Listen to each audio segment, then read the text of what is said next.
Hello welcome back. ഇന്ന് ഞാൻ കാണിക്കാൻ പോകുന്ന റെസിപ്പി സ്വീറ്റ് മാംഗോ പിക്കിളാണ്.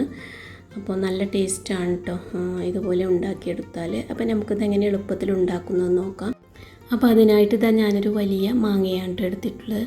നല്ല ദശയുള്ള മാങ്ങയാണ്. ഇനി ഇതിൻ്റെ തൊലിയെല്ലാം കളഞ്ഞ് ഇതുപോലെ നീളത്തിൽ കട്ട് ചെയ്തെടുത്തതാണ് കേട്ടോ. എന്നിട്ട് ഇതാ ഒരു പാനിലേക്ക് വെളിച്ചെണ്ണയാണ് ഒഴിച്ച് കൊടുത്തിട്ടുള്ളത്. ഇനി ഇതൊന്ന് ചൂടായി കഴിഞ്ഞാൽ ഇതിലേക്ക് ഒരു ടീസ്പൂൺ നല്ല ജീരകം ചേർത്ത് കൊടുക്കാം. പിന്നെ ഒരു അര ടീസ്പൂണ് പെരിഞ്ജീരകവും ചേർത്ത് കൊടുക്കണം. ഇനി ഇതിലോട്ട് ഒരു ടീസ്പൂണ് കടുകും ഒരു 1/4 ടീസ്പൂൺ ഉലുവയും ചേർത്ത് കൊടുക്കാം.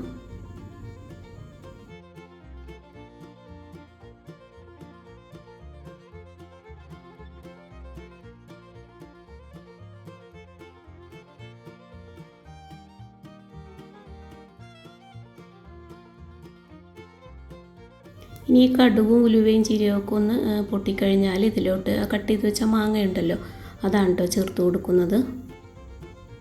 ഇനി മാങ്ങ ചേർത്തതിന് ശേഷം ഒരു 4-5 മിനിറ്റ് ഒന്ന് വഴറ്റിയെടുക്കണം. ഇനി ഇതിലോട്ട് മസാലപ്പൊടികൾ ചേർത്ത് കൊടുക്കാം. ഒരു ടീസ്പൂണ് കാശ്മീരി ചില്ലി പൗഡറാണ് കേട്ടോ ചേർത്ത് കൊടുക്കുന്നത്. പിന്നെ ഒരു 1/4 ടീസ്പൂൺ മഞ്ഞൾപ്പൊടി ചേർത്ത് കൊടുക്കുന്നുണ്ട്.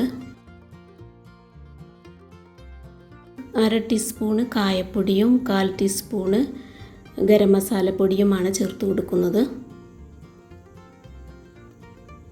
എന്നിട്ട് നല്ലവണ്ണം ഒന്ന് വഴറ്റിയെടുക്കണം. എന്നിട്ട് ഇതിലേക്ക് ഒരു 1/2 കപ്പ് വെള്ളമാണ് ഒഴിച്ച് കൊടുക്കുന്നത്. ഇതൊന്ന് അടച്ചു വെച്ച് മാങ്ങ നല്ലവണ്ണം ഒന്ന് വേവിച്ചെടുക്കാം. ഇതിലോട്ടൊരു 1/2 ടീസ്പൂൺ ഉപ്പ് ചേർത്ത് കൊടുക്കുന്നുണ്ട് കേട്ടോ.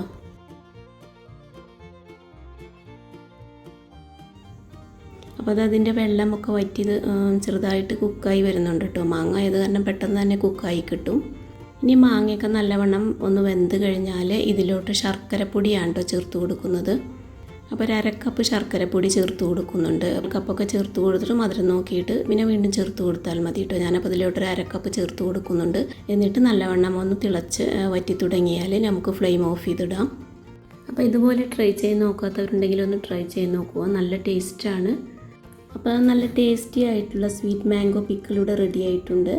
ആദ്യമായിട്ട് കാണുന്നുണ്ടെങ്കിൽ ഒന്ന് സബ്സ്ക്രൈബ് ചെയ്യൂ. അടുത്ത റെസിപ്പിയുമായി വീണ്ടും കാണാം. താങ്ക്